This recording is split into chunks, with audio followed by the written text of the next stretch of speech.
Subscribe to our channel by clicking the subscribe button. Click the bell button and enjoy the latest uploads from our channel.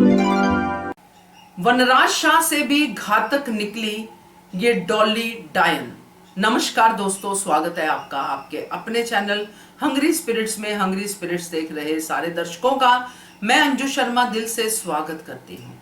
आज तो डायन जो होती हैं, जो एक कहते हैं ना इमेजिनरी हमारे दिमाग में बिठाया गया है, डायन होती है मतलब बैड फिगर, उनको भी मात दे दी है ये डॉली ने।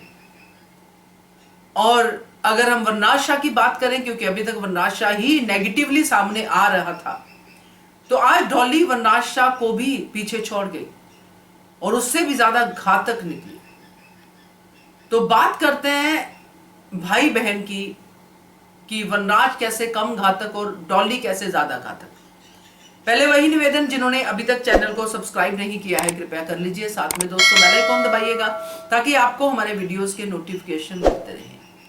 वनराज शाह के हमने बहुत सारे वार देखे हैं जो कि डायरेक्ट अनुपमा पे होते हैं।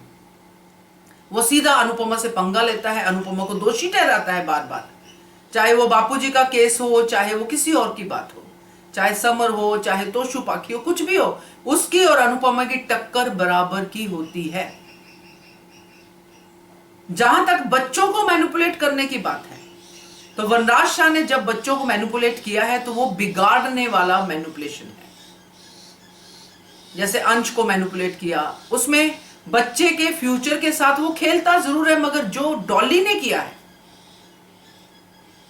जो डॉली ने झूठ की जो दीवार खड़ी की है, ऐसा इन हालातों में वनराज शाह ने मुझे जितना याद है कभी नहीं किया है। कि कोई मौत के बेड पे है और वनराज शाह वहां पे झूठ तूफान बोल के अपनी मन घड़त कहानी सुना के लोगों को बहका रहा है, और वो भी मन घड़त कहानी किसके खिलाफ? एक बच्ची के खिलाफ। ये वनराज शाह नहीं कर सकता। जितना मैंने उसके किरदार को समझा है, वो जरूर दोष देता, वो अनुपमा को दोष देता, अनुपमा से लड़ाई करता, क्योंकि उसका टारगेट अनुपमा थी। मगर ये डॉली ने आज जो आध्या के साथ किया है, जो झूठी कहानी सुना के उसने आध्या पे मर्डर का इल्जाम लगाया है, ये वनराज शाह नहीं करता। इसलिए ये डॉली को मैंने डायन भी कहा और वनराज शाह से ज्यादा घातक भी कहा। इस समय वनराज शाह का गुस्सा जायज होता, वनराज शाह का लड़ना जायज होता, मगर ये डॉली ना तो लड़ रही है, ना ही उसके अंदर कोई गुस्सा है। अगर है तो सिर्फ एक नफरत कि मुझे अनुपमा को बर्बाद करना है, उसकी बेटी को बर्बाद करना है। ये जितनी भी कहानी डॉली ने सुनाई है, उसमें अपना रोल क्यों काट दिया? क्यों वहां पे डॉली ने बड़े होने का फर्ज नहीं निभाया? क्यों जब डिम्पी आध्या का रास्ता रोक रही थी, आध्या को जाने नहीं दे रही थी बिना लड़ाई किए हुए, क्यों नहीं डॉली ने वो बात बताई?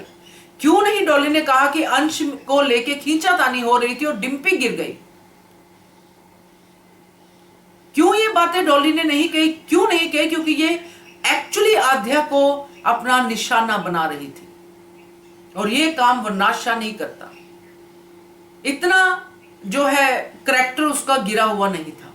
ऐसे मौकों पे वनराज शाह, अनुज और अनुपमा हमेशा एक साथ एक्शन लेते हैं ताकि किसी को मौत के मुंह से बचाया जा सके, जितना हमने इस स्टोरी को देखा है। मगर ऐसा नहीं होता कि एक अंदर मौत के मुंह में है और दूसरा दूसरे को मार रहा है, वो भी बच्चा। तो ये जो डॉली ने आज किया है दोस्तों, ये एक डायन भी शायद नहीं करती। कहावत है ना कि डायन भी 7 घर छोड़ के वार करती है, मगर इसने तो अपने ही घर में अपनी ही भाभी, जिसको वो पहले भाभी और पता नहीं क्या क्या मानती थी, उसकी बेटी को पालने वाली वो लेडी, उसी के घर में घात कर दिया, और जिससे अभी अभी इनको शरण मिली है उसी को उन्होंने शिकार बना लिया। तो एक बच्ची के भविष्य को बर्बाद करना, वो भी झूठ की दीवार पे, ये तो डॉली को आगे भी भारी पड़ेगा। बाकी देखते हैं, क्योंकि लीप है तो लीप के बाद क्या क्या कुछ आता है वो देखना पड़ेगा। मगर आज डॉली का ये रूप देख के मुझे लगा कि काश वनराज शाह यहां होता तो कहानी कुछ अलग होती। डेफिनेटली और डॉली ना तो अपनी शक्ल से इंप्रेस कर पा रही है किसी को, इतनी गंदी लग रही है देखने में ही कि लग रहा है कि ये सब कुछ जानबूझ के प्लॉटिंग करके कर रही है। तो देखते हैं आगे क्या होता है। इसके बारे में आपका क्या कहना है जो मैंने वीडियो में बोला, बताइएगा। Keep watching hungry spirits channel. Thank you so much. Subscribe to our channel by clicking the subscribe button. Click the bell button and enjoy the latest uploads from our channel.